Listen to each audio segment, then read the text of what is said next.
Hey Marriott, this is on chapter 31. I escaped with my dignity, barely. I limped home through the Lower East Side and up the Bowery, a chewing lit cab. I needed to walk it off. The warm spring night brought out the drinkers in happy droves. The bar was full, and in front of each smoker, smoked too loud next to no signs about respecting the neighborhood upstairs. I felt no urge to enter any of them. I thought of the dungeons and jails of violations. I remember my time spent inside Rikers as a young felon, locked away for dealing weed, the horrors I adored. I considered Castile, my former island of incarceration, was her new home. I wondered if her lawyer was still alive. Cass so secretive, so dishonest with one true friend, and now there she was, up on double murder charge with no lawyer, no one left to help her. It was cruel to feel a streak of sadness, but I believe Yulie and Crowley too, maybe even Lip. I was a cockle that never even had the pleasure of consumption. For so long, I accepted her secrecy, romanticized it even. Plenty of relationships are one-sided, and those protective of their privacy always maintain an upper hand. I submitted to that dynamic from the beginning. My questions were brushed aside until I stopped asking. Her questions were answered in ways of words of revelations about my past. I shared it all because I needed someone to talk about it. She was my therapy. I perceived myself to be a lot more interested than I was. Everyone has a past. Almost everyone thinks his or hers is more fascinating than the next. I was sure of it. I experienced the heights of wealth, parental betrayal, and heartbreaks. Lost it all. Done hard times. Come out a badass. I had stories to tell, and Cass listened to them. I told myself I was respecting her privacy by not doing the same. Food, arrogant food. I had been another of her slaves. I was too blind to see it. It wasn't sexual, not in the way I longed for, but she held a power over me that I could not resist. She still did. The moment I arrived home, I looked up the visitation schedule at Rikers Women's Prison. There was no visits permitted on Mondays and Tuesdays. On Wednesdays and Thursdays, you could see inmates from 1 to 9. On Fridays, Saturdays, and Sunday, the visits hours were from 8 to 4. I had vowed never to set foot in that island again. Suicide sounded better. I tried to repress most of it. I couldn't remember if anyone had visited me.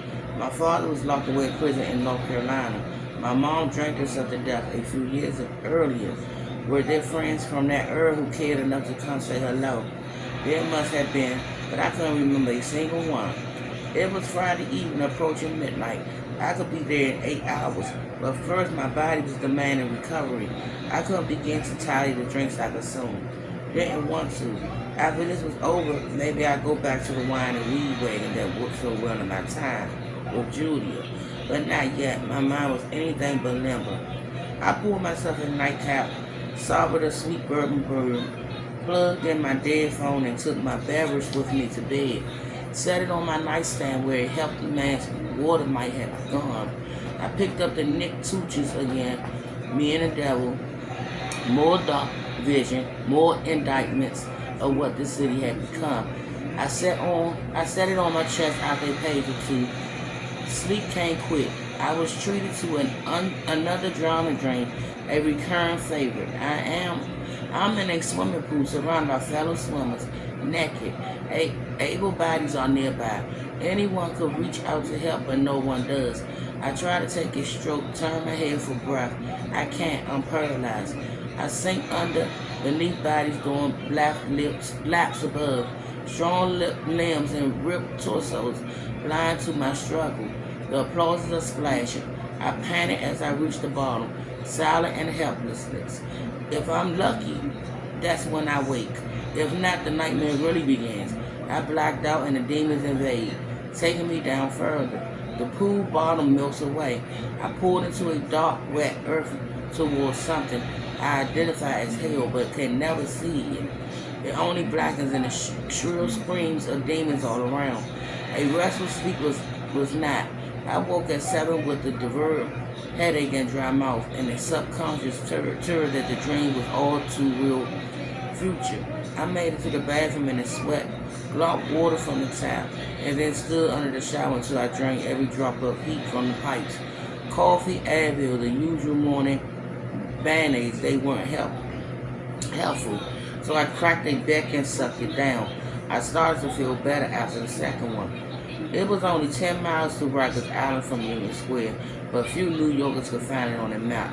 It's set at the mouth of the East River, next door to LaGuardia Airport. Technically a part of Queens, it's separated from the free world by a mile-long bridge. For those dreaming of the shortest escape route, it's less than 100 yards swimming from the eastern edge of Rikers to the LaGuardia nearest runway. I spent many days in solitary thinking of what I do when I made it across that strait. Maybe run unseen across the tarmac and stow away in the luggage belly of a departing plane. Get lucky and find it was a flight to Caribbean, where I managed to sneak off to the nearest beach and run into those turquoise waters and swim away. Then I emerged near some fine resort and found work as a bartender where I screw visitors cougars after pouring them rounds of strong mastheads. Such are the thoughts that get young men through the time inside. The fear was coming back stronger than expected as we passed the welcome sign before the bridge. It was burned into memories.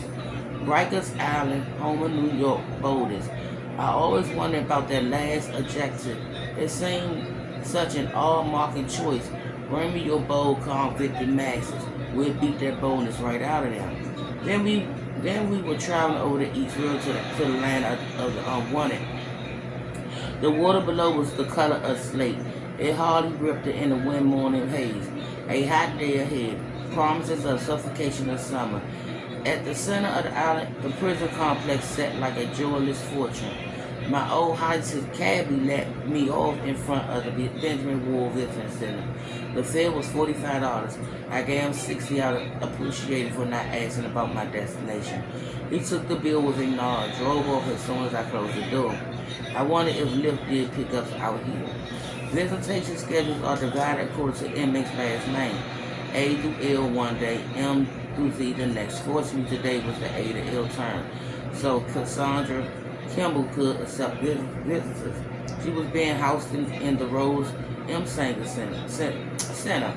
How did one earn the honor of having a jail named after oneself? I picture Benjamin Ward and Rose Singer as a part of sadistic waters that ruled for decades over these doomed masses, and when they died and the city pushed through more funding for upgrades, their names could live on in eternity over new centers that house new generations of criminals. Or maybe Ben and Rose were lovely people, filled with empathy and forgiveness for those lost souls. I doubted that. I'd done my time. The captives were more dangerous than the captives. While I waited, I remember the alternate reality of time inside. It didn't just pass slowly, it stagnated. The red arm of the clock seems to stop flowing at times, or even circle counterclockwise. You soon learn to stop watching it. I slumped in a steel chair and stared at my phone. There was nothing from Detective Miller, nothing from Julia.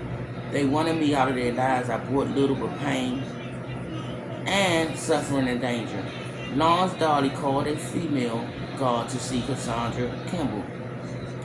I leaped up. The prospect of seeing her stripped away all the self-pity. I was escorted into a shuttle bus with the other morning visitors, mostly black and Latino moms with children in tow. I found a seat up front next to a large Latina with fresh ink covering fleshy arms. Where you headed? She asked.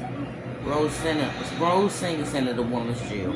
Rosie, yeah, I've been there a few years back. She shook her hair extensions at the memories. These boys like to think they're all hard up in here, but I tell you what, there are some ladies over in Rosie meaner than any dude in any of these hotels. What were you in for? Some bullshit. The ex had a bunch of coke at our place, couple of keys. I didn't even know about it. Not that it mattered when they came crashing in. Carla wasn't even there, and guess who took the fall? Yeah, I seen that movie. Another conviction that solved nothing, punished the almost innocent. I did 13 months here myself, I told her. She raised an eyebrow. You? What did you do? Used to deal some weed, I said. I feel you, yeah. I know plenty of dudes went down for that bullshit. Little over a year, huh? It didn't seem like much unless you done it. She had, and she knew what it meant for someone who looked like I did. Bad times weren't they? Spent most of it in solitary, but not enough. Shit fucked up when you rather be locked down in a hole, ain't it? I nodded, foot off the flash of repressed memories. So who you all going to see? Girlfriend but got busted or something? Something like that. The shuttle bus pulled to a stop and the driver called out the Rose M. Singer Center. Stepping off, it occurred to me that I had more in common with these fine, suffering folks than Julia of the world, despite my delusion of still belonging to my original cast.